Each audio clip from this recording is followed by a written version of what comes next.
বন্ধুরা, পুরুষ মানুষ হলো এমন একটা সমাজের মধ্যে এমন এক শ্রেণীর মানুষ যারা সারা জীবন পরিশ্রমই করে যায়।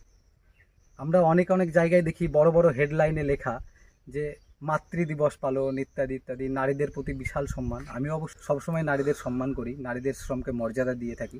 আমার অনেক ভিডিও বা আমার কবিতাগুলো দেখলে আপনারা দেখতে পাবেন। তো পুরুষ মানুষ এমন পরিশ্রমী যে দেখুন, এই যে দেখে মনে হচ্ছে যেন পুকুর থেকে উঠে এসছে। ভালো করে দেখলে খেয়াল করবেন, এই যে গা থেকে যদি এই টি শার্টটা নিংড়ানো যায় তাহলে এই যে ঘাম মনে হচ্ছে যেন পুকুর থেকে উঠে এলো।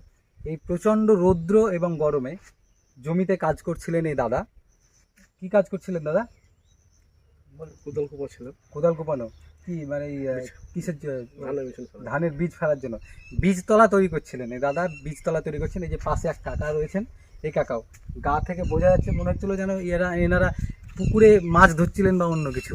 এত পরিমাণে গরম আর এই যে কঠোর পরিশ্রম, এর মূল্য শুধুমাত্র আমরা কৃষক ঘরের সন্তান আমরাই জানি, বা মাঠে ঘাটে যারা কাজ করে তারাই জানে এই পরিশ্রমের প্রকৃত দাম কি হতে পারে। এই যে পুরো শরীরটা ঘেমে নিয়ে গেছেন, হ্যাঁ, তো এই যে পরিশ্রম আর এই যে এত ভগবান এমন টেম্পারেচার ছাড়ছেন যে গরমে থাকা যাচ্ছে না। এই যে গাছতলায় এসে ওনারা একটু বিশ্রাম করছেন। এই সময় আমি একটু ওদের সঙ্গে একটু কথা বলার জন্য বিষয়টাকে তুলে ধরছি।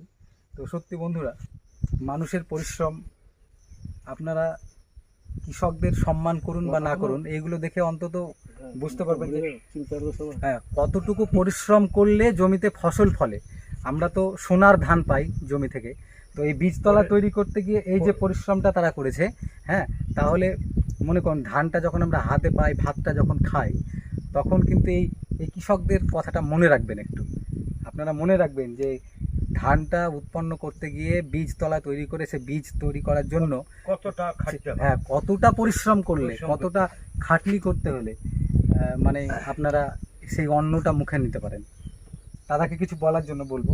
কি বলবো, পরিশ্রমের কাছে মাঠে ঘাটে কাকে কি বলবো আমরা। তা মাঠে কাজ করছি, মাঠে কে লোক আছে? কেউ তো নাই।